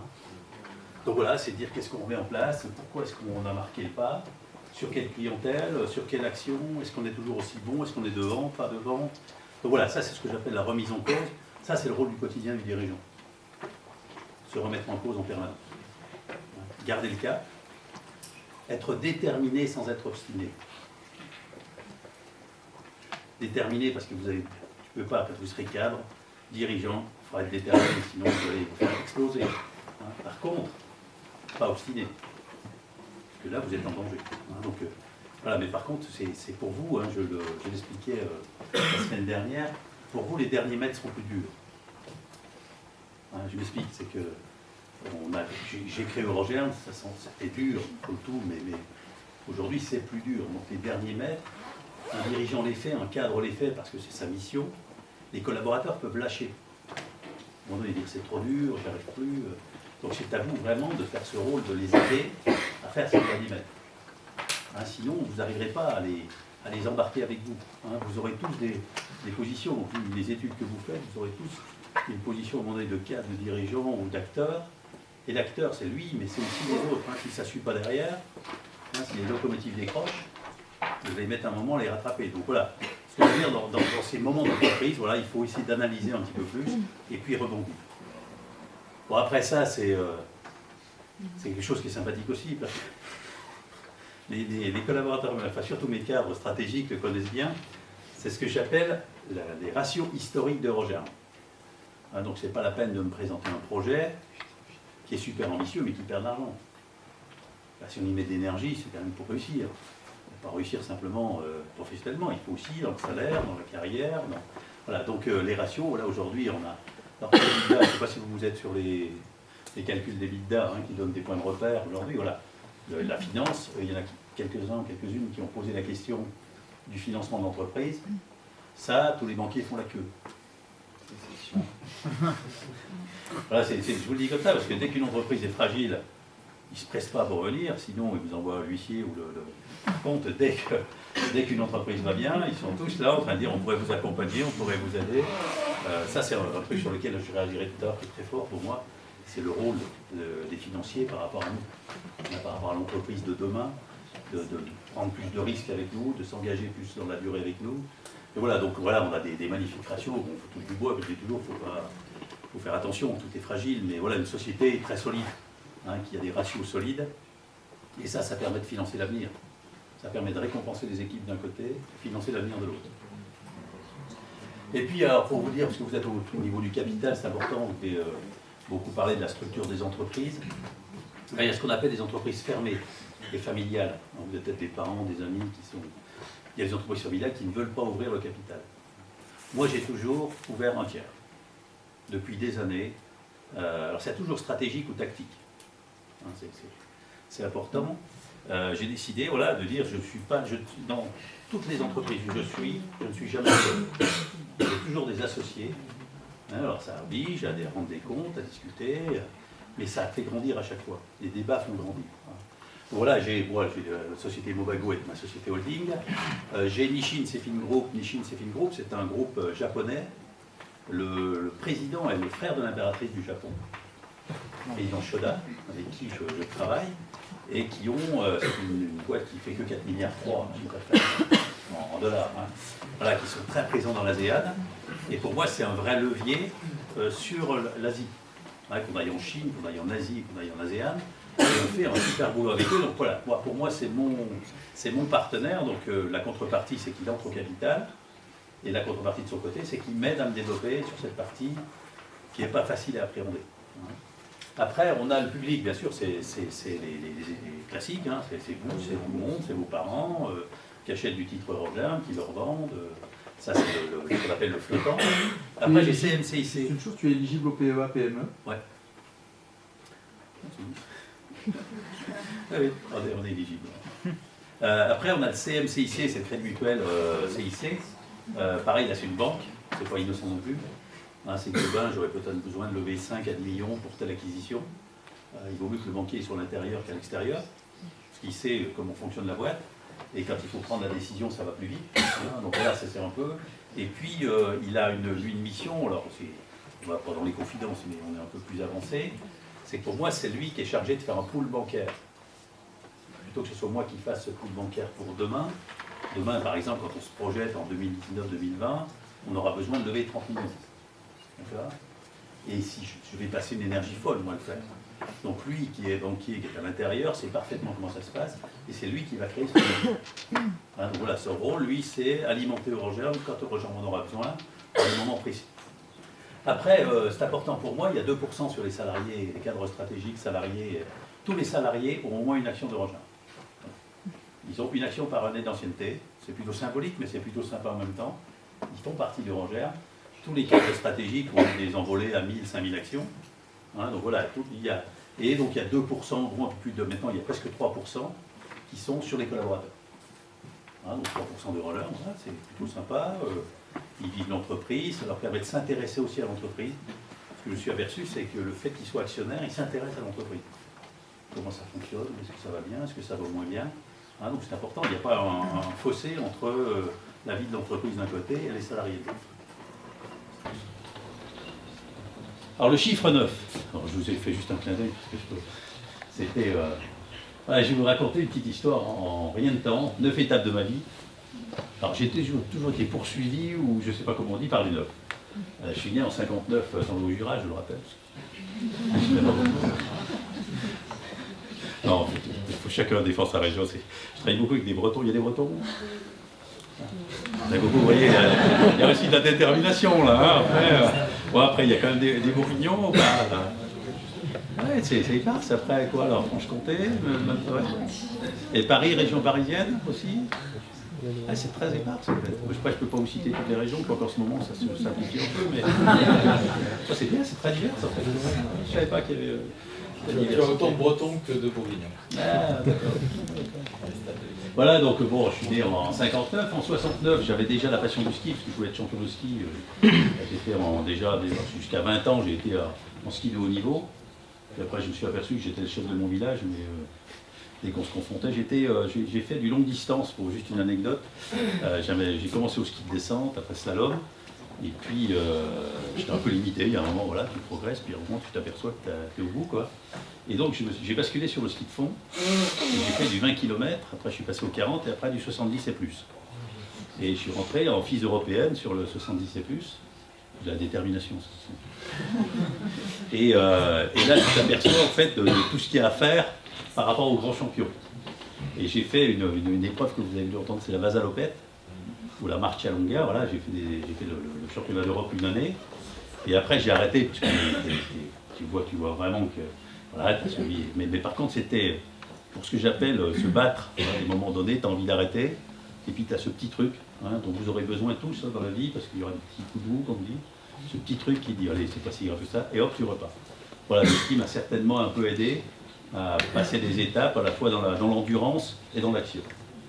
En 79, il y avait le service militaire, donc j'étais en haute montagne. Je veux dire, j'avais un boulot qui n'était pas trop dur, puisqu'il ne savait pas quoi faire de moi. Et je me suis retrouvé moniteur de ski pour les enfants des engagés militaires. Assez cool, je dois dire, assez agréable aussi. Et voilà, j'ai fait une année d'armée. Alors, dans ma passion, je suis co-actionnaire, donc j'ai pas mal d'investissements. J'adore le golf, donc j'ai acheté avec 2 actionnaires le golf de Norge, ceux qui jouent un peu au golf. On a racheté le circuit de Pointe d'Or, voilà, pour en faire quelque chose d'attractif, de sympa. Avenir Tennis dans les bois de Norge, pour ceux qui jouent au tennis, voilà. Je voulais faire un peu un complexe multi-activité sympa. La rôtisserie du Chambertin, pour ceux qui aiment le cœur de Gevrey. Et Dr Wine, là qui m'en remusette, d'en boire un verre de temps en temps. Voilà, donc on a un concept de vin voilà, qui est plutôt sympa. Et puis, je suis très passionné de hand, donc là c'est plutôt du mécénat. Du sponsoring, si on dit les choses. Et voilà, c'est accompagner des BHB dans le retour en Ligue 1, en LNH. Donc l'idée, voilà, c'est de faire remonter le hand au plus haut niveau. Et puis après, bon, voilà, j'ai toujours été impliqué dans les... Vous devez entendre parler peut-être du réseau Entreprendre, parce que je crois qu'il y a des équipes en entrepreneurial ou pas? Oui, ouais. Oui, le réseau Bourgogne Entreprendre, voilà. On travaille avec eux sur nos incubateurs. Voilà, donc j'ai toujours essayé d'apporter un peu une expérience, un partage, une vie sur ça. Et puis, je me suis fait avoir encore une fois, mais là, je pas. Donc, je me suis retrouvé parachuté au comité exécutif du MEDEF à côté de Pierre Gattaz, on entend parler en ce moment, c'est un peu chaud. Voilà, donc plutôt de m'impliquer dans ce que j'appelle France 2020. Voilà, donc, on a toute une réflexion dont vous faites partie. Je suis dans 2 projets, France 2020 et puis Exposition universelle 2025. Et je vous dis quelque chose qui est assez sympa. C'est que je ne savais pas comment on pouvait débuter. J'aime bien partir d'une feuille blanche et éviter de reprendre tout de suite ce qui a déjà été fait. Et on a confié au MEDEF la mission à 100 jeunes de 20 ans de nous parler de 2020. On a pris 100 jeunes dans les écoles, à 20 ans. 2020, c'était un peu le clin d'œil. On leur a dit, tiens, c'est quoi pour vous? Qu'est-ce qui va se passer? Je vous assure, c'est terrible. Non, mais ce qu'on vous fait... ce que vous entendez, ce que vous voyez autour de vous, c'est vrai que ça fait peur, ça fait de l'angoisse, ça fait du... Et on voulait au contraire que ces 100 jeunes construisent un projet 2020, comment ils se verraient, comment ils verraient 2020. Voilà. Et puis pour l'exposition universelle, vous savez qu'on est candidat, la France est candidate. Là pareil, on a pris 400 jeunes d'école, je ne sais pas s'il y en a parmi vous d'ailleurs, hein. Il n'y a peut-être pas eu. Hein. 400 jeunes de 25 ans, qui auront 35 ans bien sûr, en 2025, et qui seront complètement dans la vie active. Donc c'est vous l'avenir, c'est vous qui serez dans le dur, comme on dit, ou dans les projets. Et je vous assure, pour l'exposition, ça va être publié bientôt. C'est extraordinaire. Le travail qui a été fait, c'est vrai qu'il faut redonner confiance aux générations. Et sur ces deux travaux, c'est vraiment extraordinaire ce qui est fait. C'est votre vision, que souvent on n'ose pas dire. C'est vrai qu'on a un âge où on n'ose pas trop exprimer sa vision. Je vous assure, quand vous invitez les jeunes à le faire en toute liberté, il n'y a pas la peur de dire des conneries, la peur de mal faire, la peur de mal dessiner. Mais il y a, moi, si je me projette en 2020, voilà ce que j'aimerais pour vous, qu'on fasse un peu pour moi. Et voilà, donc ça redessine un peu, donc je suis très impliqué là, et très content en plus. J'aime bien, vous avez compris, se projeter. Moi, c'est important, projeter les autres. Donc on est sur ces deux sujets. Voilà, 9 conseils. Alors ce que je me suis permis, c'est là aussi, sans donner des leçons, mais par rapport à mon expérience professionnelle, je vous dis tout de suite, avoir une idée, ça ne suffit pas. Les idées, on en a presque tous les jours. Je vous dis tout de suite, parce que souvent on rêve, on est dans un truc de se dire, tiens, j'ai cette idée. Voilà, donc c'est bien d'avoir l'idée, mais après, il faut la travailler. On part de l'idée, on la pose sur un papier, on l'écrit, on l'entoure, et après on dit qu'est-ce que ça donne, comment je pourrais la développer. Et la deuxième, elle est importante, c'est pas de s'interdire de rêver, mais il faut rêver avec réalisme. Et j'ai la dernière phrase, c'est se réaliser pour réaliser. Souvent, je suis un petit peu inquiet parce que j'ai plein de gens qui me disent je vais créer ma boîte, comme ça je vais gagner de l'argent. Ça, je vous assure, ça ne marche pas. Il faut faire dans l'ordre, c'est je vais créer ma boîte parce que j'ai un projet. J'aimerais faire ça, je vois ça comme ça. Et ça, si c'est bien, ça fera de l'argent. D'accord? Mais c'est bien le projet qui fait l'argent et pas l'argent qui fait le projet. Je vous le donne dans l'ordre parce que souvent on a très envie de se dire allez, je vais gagner des ronds, c'est super, tu es chef d'entreprise, tu gagnes. Non, non. C'est parce que ton projet est bon que tu réussis et que tu gagnes bien ta vie. C'est voilà, ça, faites attention parce que souvent on peut, j'allais dire, griller des étapes, et puis plutôt que de gagner, c'est d'en perdre. Donc ayez bien ce projet en tête, il faut le dessiner, il faut l'écrire, il faut le travailler, écrire son projet, ses forces, ses faiblesses, ses différences. En quoi suis-je différent? Je demande toujours à les équipes, en quoi sommes-nous différents? C'est important, tu fais ça, tu sors ce produit, à quoi il est différent des autres, qu'est-ce qu'il fait? Quels arguments on va pouvoir avoir pour pouvoir construire?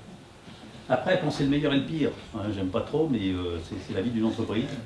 C'est j'investis 5 millions, ça marche bien, qu'est-ce que ça donne? Ça marche pas, au pire, ambulance, qu'est-ce qu'on fait? Donc voilà, si vous faites les deux simus, souvent la deuxième vous permet de tenir la première. Mais surtout faites la deuxième, le plan B. Ça c'est voilà, des petites anecdotes de parcours de réussite et pensée réelle et virtuelle, mais je ne vais pas vous faire la leçon du effet où j'interviens, c'est des managers de 45 à 60 ans et ils font peur tellement ils n'ont pas compris la mutation qui va s'exercer dans les années qui viennent avec le digital. Donc ça c'est vraiment un enjeu, c'est vraiment de vivre, d'intégrer. Après donner un cap, donner du sens. Chez nous, on a un projet qui s'appelle CAP 2019. CAP 2019, ça veut dire écrire quelque chose, projeter les gens. Déjà ça les rassure, s'ils disent j'aurai encore un job en 2019. C'est tout simple, c'est pas. Et c'est surtout si vous voulez leur dire, si vous leur dites pas où vous allez, c'est pas la peine, ils vont pas bouger. Si je vous dis demain on va courir, je vous mets pas à l'aise. On va courir où, comment, combien. Par contre, allez, demain, on va se faire un petit footing, on court une petite demi-heure autour du lac, tranquille. Là, voilà, vous êtes prêts pour demain. Et si je vous donne qu'une partie de l'information, je ne vous mets pas plus en. Donc, il faut projeter les gens, il ne faut pas hésiter. Les gens ont un peu peur en ce moment, même dans une boîte comme la mienne qui va très bien. Les gens entendent des choses autour, ils rentrent, ils allument la télé, France Info, la corde, l'arme blanche, ou tu ne sais pas quoi prendre. Donc, je leur dis, mettez rire et chanson. Voilà, faut pas trop sur-info, la sur-info est pas bonne, donc voilà, il faut dire aux gens, il faut les réunir, il faut leur dire où on veut aller, les emmener avec nous quelque part, c'est toujours l'objet d'un patron, le quotidien d'un patron, c'est ça. C'est de faire attention, les signaux faibles, vous serrez la main de quelqu'un, vous voyez qu'il a un visage un peu fatigué, il rentre de vacances, il n'est pas bien, il faut lui poser la question, il faut le voir 2 minutes, mais il ne faut pas laisser passer, parce qu'on s'aperçoit que quelques jours, quelques semaines plus tard, tu apprends qu'il y a eu une difficulté familiale, un truc. Voilà, faut rester quand même très, très proche des gens. Mettre à l'honneur, partager les succès et les réussites. Alors j'ai un projet qui s'appelle l'EPR. C'est l'EPR, c'était la génération EPR 4 et 3 et 4. L'idée, c'était de dire exigence, ça c'est le mot de la maison. On est très exigeant à Rangerme, c'est la force en même temps de Rangerme. Performant au sens individuel et collectif, ça c'est très important. Performance individuelle, c'est bien. Performance collective, c'est encore mieux. Et puis récompense, parce qu'on peut dire aux gens, c'est super, vous avez fait un super boulot. À un moment donné, il va regarder en bas, à droite, sur sa feuille de paye. Il va bien dire pendant 3 mois, il est bon, Girard, c'est bon, ce petit truc-là. Non, est-ce que vraiment je suis bon? Si j'étais bon, ils sont bien poussés à récompenser. Pour moi, ça a toujours été, c'est de donner des indicateurs qui nous permettent à chacun de se repérer et d'être récompensé en même temps. Hein, donc, pensez à ça aussi, c'est important dans la vie. Il faut récompenser pour que les sociétés soient en mouvement. Ma devise, réussir en faisant réussir nos clients, ça peut paraître presque normal, mais le réécrire et le redire, c'est très important. Un client qui réussit, vous embarquez avec lui. Donc ça, c'est voilà, à nous de tout faire pour qu'il réussisse. Réussir en faisant réussir associés et collaborateurs, ça c'est toujours de veiller à ce que tout le monde soit bien dans le mouvement. Hein. Et puis réussir éthiquement et durablement, j'ai toujours dit, c'est pas n'importe comment et pas à n'importe quel prix. Hein, ça c'est les règles de la maison, c'est pas on fait un coup, on lui en vend pour 1 million et puis on s'en va. Non, non. On est dans la durée. Bon, le Caradas pour moi, c'est la croissance. Et là, je vais faire un peu de politique. Vous savez, tout ce qui arrive, pas ce qui s'est passé, pas les attentats, mais tout ce qui nous arrive en France aujourd'hui, c'est parce qu'il n'y a pas de croissance. Je me permets de dire, c'est qu'un pays en croissance, bien sûr, il offre de l'emploi, il offre des carrières, il offre... Le problème de riches. Il n'a pas de croissance dans ce pays. Donc comment veux-tu, même dans une entreprise sans croissance, il n'y a pas de carrière. Ce qui fait la carrière, c'est la croissance. Parce qu'ils m'ont dit, elle vous offre un poste, des opportunités. Donc voilà, pour moi, c'est une croissance rentable. J'ai une particularité, c'est que je vois assez souvent François Hollande. Dans mon poste, j'ai des postes très particuliers, donc, et je me permets de lui dire, je dis président, croissance rentable.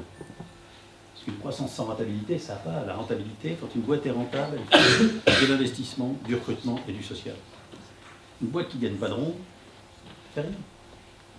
Ça fait rien. Quand vous n'avez plus d'argent dans votre poche, vous n'avez pas 3 étoiles. Voilà, il faut vraiment qu'on mette tout en route pour redonner de la croissance à ce pays et de la rentabilité aux entreprises. C'est pas en les taxant, je ne vais pas faire politique, mais on alourdit à chaque fois plutôt qu'alléger. C'est hallucinant, enfin, pour moi c'est stupéfiant, mais je passe des messages en ce moment. Bon, il y a l'humanité, bien sûr, vous avez compris, pour moi tout est dans l'humain. Tout est dans la relation avec l'autre, à un moment donné, pour construire un avenir, c'est pas ça qui va le construire. Hein. C'est celui qui remplit et celui qui agit. Voilà, donc c'est important. Puis la responsabilité, elle est importante. Pour moi, c'est nos responsabilités. Quand je dis qu'on est dans une situation compliquée, c'est parce que nos politiques ne sont pas assez responsables de ce qui se passe, de leur action. On fait, vous savez, j'ai un ami américain qui résume assez bien, c'est tout est filmé en plus, hein, qui résume assez bien, il me dit, tu sais la différence entre les États-Unis et vous? Je dis, non, je ne sais pas bien. Mais il dit, vous parlez politique et nous on parle économie. C'est vrai qu'on parle politique dans ce pays où on va passer des heures à parler de politique. Eux, ils parlent économie. C'est que les rendez-vous avec le politique. Alors, je ne dis pas que c'est bien, que tout est bien, hein, c'est pas parfait non plus, mais voilà, on a aujourd'hui un vrai sujet, donc la responsabilité. Moi, j'aimerais bien que, je pense que si vous pouvez faire passer le petit article du Journal du Palais, vous comprendrez assez vite. Et on ne peut pas continuer, c'est nous qui faisons l'effort, et l'État ne fait pas son effort. Il ne peut pas, c'est pas possible. Hein, on est au bout des entreprises, d'ailleurs, tu dois le voir, il y a pas mal d'entreprises qui sont fatiguées, qui sont usées. Ça fait depuis 2008, la crise financière, c'est pas la nôtre, hein, cette crise financière. Donc vous le sachiez, c'est pas notre crise à nous, hein. Donc c'est nous qui la subissons. Après, on subit quand même tout ce qui se passe en ce moment. C'est une charge quand même pour les entrepreneurs et les entreprises. Donc que l'État, dans ce moment-là, joue son rôle. Hein, donc on est vraiment aujourd'hui dans un enjeu de repositionnement. On voit ce qui s'est passé dimanche soir. L'article que j'ai écrit, c'était avant dimanche soir. C'est la semaine dernière. Hein. Voilà, pour dire, je ne suis pas de prémonition. Hein. Mais simplement, c'est à un moment donné, voilà, on est au bout du bout, les gens en ras-le-bol, ils ne peuvent plus, ils ne vivent plus, on leur propose n'importe quoi, on fait des promesses qu'on ne tient pas. Une promesse, c'est une dette, je vais vous dire après ça. Une promesse, c'est une dette. Pensez toujours à ça. Et plus tu es à un niveau élevé, plus les conséquences sont fortes. Si tu promets à quelqu'un, je vais vous augmenter de 500 € le mois prochain, je ne le fais pas. C'est terrible.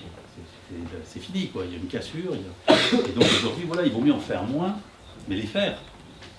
Plutôt que de dire on fait 500 €, ben tiens, ce sera 100 €. Et puis on se revoit en février, et puis on regarde si on peut faire 100 € supplémentaires. Voilà, ça, c'est ce que j'appelle tenir ses engagements, prendre ses responsabilités. Mon secret, voilà, mon secret, il est simple.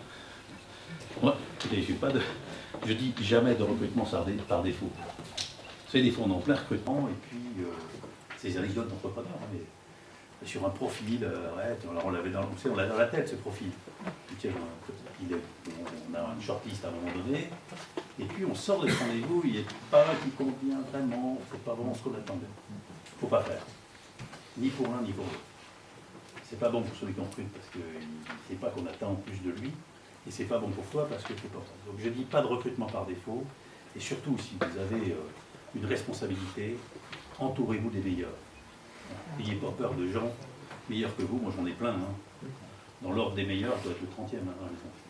Non, mais ce que je veux dire, je suis un animateur, mais en nutrition, en sensoriel, en direction financière, c'est les meilleurs. Je veux vraiment qu'on ait des gens qui vous parlent des autres, parce qu'il ne faut pas oublier les autres derrière.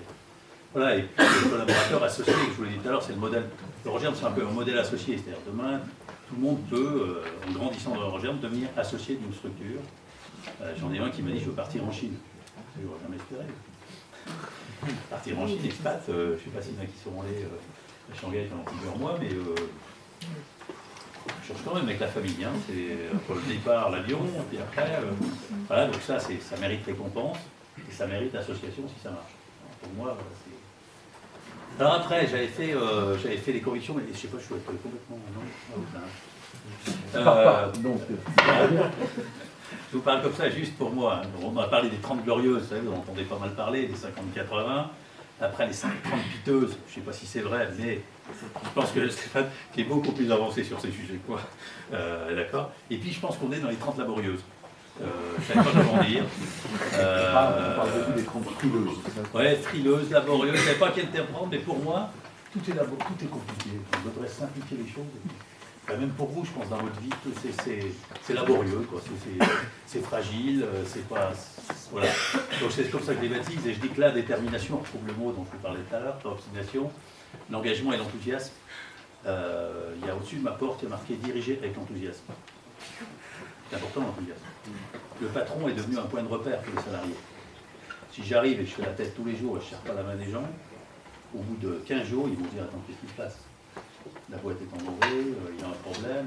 Voilà, donc les dirigeants, les cadres ont un rôle qui est bien au-delà de leur métier, un rôle d'animateur. Après, on est dans un monde fragile, perturbé, perturbant. Hein, je le dis, les deux sont importants. C'est vrai qu'on est rentré dans un monde fragile. Tout est fragile, vous voyez, un événement dramatique. Voilà, t'es bien, t'es dans ton truc, d'un seul coup, un événement extérieur peut considérablement bousculer. Regardez l'hôtellerie, j'étais avec l'UMI la semaine dernière. Il décroche à moins 50 sur certains établissements et à moins 30 sur d'autres. Voilà, et puis on a l'ère de l'ubérisation, donc on a plein de sujets. Ce qui va mal domine ce qui va bien. Voilà, c'est ce que je disais, c'est que nos médias se nourrissent de ce qui va mal. Et nous, bêtement, on y va. C'est-à-dire plutôt que les rayer en disant vous nous envoyez trop de mauvaises nouvelles, on ne vous regarde plus, ils regardent tous. Du poison dans vos assiettes, alors ça me fout. Comment on peut écrire ça, quoi? Du poison dans vos assiettes. Attendez, je suis président de l'ANIA, je ne vais pas empoisonner les gens. Enfin, pour moi, ça me rend fou. Et cette émission fait 8 millions. 8 millions de gens là, qui vont... et c'est terrible, parce qu'on aime bien, on adore ces mauvaises nouvelles. Donc là, c'est à vous de dominer ça. Hein. Faites bien la part des choses. Allez vérifier de temps en temps. Je fais toujours ça. Allez vérifier ce qui est dit. Bon là, voilà, le relativiser, la sélection. Après, le virtuel au service du réel, voilà, c'est vraiment de le penser comme ça. Vraiment, c'est un plus. La réussite par le RSE, c'est ce qu'on appelle, alors, je ne sais pas si vous bossez le RSE, oui. Moi, j'y crois pas, enfin j'y crois, c'est pas que j'y crois, c'est que c'est partie intégrante de l'entreprise. Je disais, il y a 25 ans, quand j'ai créé Eurogerm, on rendait des comptes à des clients, c'est tout. C'est le client, toujours le client d'ailleurs. Vous avez vu Confucius, c'était son organigramme, c'était le client, le client, le client, le client. Et aujourd'hui, je disais, ce qui a changé en 25 ans, c'est qu'on rend bien sûr toujours des comptes à nos clients, plus exigeants, hein, par rapport à nous. ils sont aussi en concurrence, et on rend des comptes à nos collaborateurs, ça c'est très important, et on rend des comptes à la société. Une entreprise aujourd'hui, comme Roger Massin-Capo, faites un tour un jour, les 4 côtés sont propres. C'est rien, mais c'est beaucoup à la fois. Avant, on mettait tout derrière. Et puis, il y avait les espaces inoccupés. Il faut vous rendre compte de la propreté, la pollution, enfin, le RSE au sens large. Moi, je suis très écologie au sens large.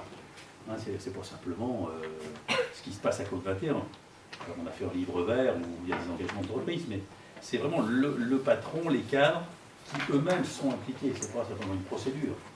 C'est une culture, un état d'esprit. Hein. Et pensez RSE, parce que c'est vous aussi, hein, le RSE c'est demain. Demain ne sera pas plus facile, malheureusement. Donc les derniers métiers seront plus, non, c'était les derniers maîtres. Je ne sais pas, il y a une petite coquille, mais ce que je vous expliquais tout à l'heure, c'est plus compliqué, donc il faut y aller, quoi. Les derniers maîtres, il faut les faire. Pas de réussite sans vision et sans cap. Je ferai juste une parenthèse sur le président de la République. Vous n'analysez pas en tant que président de gauche ou de droite, c'est fou. Mais il n'y a pas de cap. Est-ce qu'on a un cap pour la France? Pensez à ça. C'est pour moi le problème, c'est qu'à un moment donné, on a fait rêver avec l'aéronautique. On a donné des caps, on a donné des projets qui nous ont embarqués. Aujourd'hui, je pense qu'il n'y en a pas beaucoup qui sont embarqués par le politique, au sens, est-ce qu'il y en a un qui vraiment te donne envie d'y aller, de t'engager, de faire? On est tous un peu perdus. Et sans cap, un pays sans cap, c'est comme une entreprise sans cap. Elle reste, elle est paralysée. Hein, donc voilà, pensez à ça, donnez un cap à votre vie, bien sûr, ça vous saurez faire bien avec moi. Et voilà, donnez un cap, projetez-vous. Idéalement, j'aimerais faire ça, ou j'aimerais faire ça et faire ça. Après, vous allez voir, c'est déjà une partie de la réalisation. Le monde devient un village, ça, c'est le terme habituel, mais c'est vrai. C'est impressionnant. Bon, j'ai 9 filiales dans le monde, si vous voulez, on est en connexion. Le Japon est en train de se coucher. Les États-Unis sont en pleine forme, là, ça y est, c'est au milieu de la journée. Donc, et quand tu as une entreprise globalisée, mondiale, c'est assez génial parce que tu prends ton téléphone. J'ai toujours dit que Roger serait ouvert 24 heures sur 24, 7 jours sur 7. Demain, on aura un standard virtuel et tu te passes d'un pays à l'autre, c'est pas very grave, hein, les gens savent canoter. Donc aujourd'hui, tu peux être sur la plage en train de canoter, personne ne sait, tu es ça n'empêche pas d'être efficace. Hein. Voilà, et puis le monde est en mouvement, j'aime bien le mot mouvement. Je vous le dis parce que c'est un peu notre danger. Soyez en mouvement. Hein, je le dis parce que ce mot mouvement, pour moi, il est important. Soyez en mouvement, soyez curieux, soyez, vous étudiez, ouais, c'est bien, vous allez faire des stages d'entreprise, soyez curieux. Et vous allez voir qu'en étant curieux dans une entreprise, vous serez facilement intégré. N'ayez pas peur de poser des questions, au contraire, ça veut dire que vous vous intéressez à la boîte. Il y a des gens qui viennent à Roger, ils n'ont même pas regardé le site avant. C'est le problème, ça. Non mais, aujourd'hui, je sais pas, même moi je reçois des gens au niveau national, je veux un parcours avant de toutes les personnes que je reçois. D'où il vient, qu'est-ce qu'il a fait, les néos, comment... C'est important, soyons en mouvement, c'est-à-dire attendez pas que les choses arrivent. Ça va arriver de temps en temps, mais c'est assez... Soyons en mouvement, c'est un peu le message presque final. J'ai des citations que j'aime bien. Donc, il y en a 9, bien sûr, hein, les 9. Tic-la-donne, la première. Je pense qu'il y a une réussite personnelle qui pour moi, c'est faire avec des gens qui se croyaient ordinaires des choses extraordinaires. Il y a plein de gens qui sont rentrés chez nous, qui se croyaient gars de la prod. Je suis venu pour faire de la prod, je voulais pas... Non, parce que si personne ne leur donne le moyen, à un moment donné, qui leur dit « Attends, j'ai confiance en toi, on va essayer autre chose ». Et je trouve que c'est vachement important. Vous aurez plein de gens en face de vous qui sont plus hésitants, qui doutent, qui n'ont pas envie de bouger aussi, qui sont dans la routine. Sortez-les de la routine. C'est le meilleur service que vous pouvez leur rendre. Ils ne vont pas aimer au début, puis après, ils vont bouger. Hein.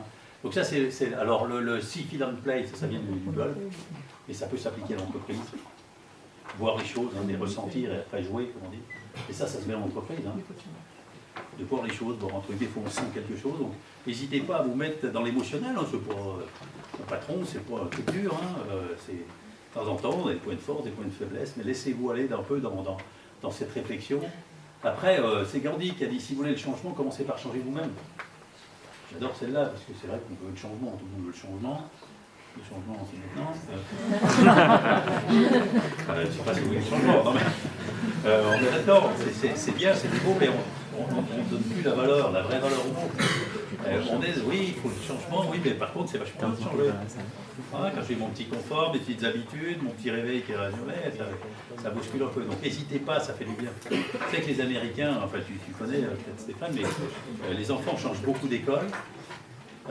Et il y a des analyses, alors, mais ils disent qu'ils sont beaucoup plus en mouvement derrière, parce que voilà, si tu laisses un enfant dans la même école, depuis la maternelle jusqu'à l'étude supérieure, qui s'installe, il a ses points de repère. Quand tu le bouscules un peu, tu le chantes en droit, bah, il a une faculté d'adaptation qui est meilleure.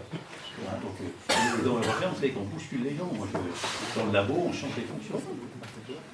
Alors, ceux qui ne veulent vraiment pas, par exemple, il y en a qui ont des horaires un peu spécifiques, on ne fait pas encore froid tous les jours, mais et ça leur fait un bien fou. C'est dur au début, puis après, ça leur fait un bien fou. Après, on peut casser une branche, on casse pas un fagot, ça c'est une histoire. Vous avez deviné d'où ça vient. Ouais, on peut casser une branche, c'est ce qui se passe en ce moment, c'est-à-dire qu'on est tous fragiles individuellement. Par contre, on ne casse pas un fagot, quand on essaie de casser un fagot, vous ne casserez jamais un fagot. Peut-être même le plus costaud du monde. Par contre, casser une branche. Hein, voilà, donc on a besoin d'un peu plus d'unité, c'est plutôt les messages. Alors celle pour les sportifs ou les qui adorent, c'est un lâcheur ne gagne jamais et un gagnant ne lâche jamais. C'est un petit jeu de mots, mais voilà, faut de temps en temps, on a des coups de boule, on a des coups durs. Et il faut. Et puis ma préférée, c'est plutôt écoutons la forêt qui pousse plutôt que les arbres qui tombent. C'est vrai qu'on a trop l'habitude de voir des arbres qui tombent. Quoi, hein. Mais par contre, il y a plein de projets naissants souvent, hein, il y a plein d'opportunités. C'est un petit peu ça, mon message presque de fin, parce qu'il est là. Celle-là, j'adore aussi. Regardez cette image-là. Alors c'est dommage qu'elle est un peu cassée, c'est un barbelé. Hein, c'est un parleux, c'est et voilà, avec 2 coups de pince, on se donne la liberté. J'aime beaucoup parce qu'elle est très significative de ne pas se laisser enfermer. Laissez-vous pas enfermer. Ah, je me permets, parce que c'est accordez-vous une certaine le respect, mais la liberté en même temps. Le respect, parce que c'est important. Et c'est là que j'adore, parce que c'est ça, c'est-à-dire que voilà, tu prends ton envol, tu sors un peu de cette cage, hein, on nous met dans une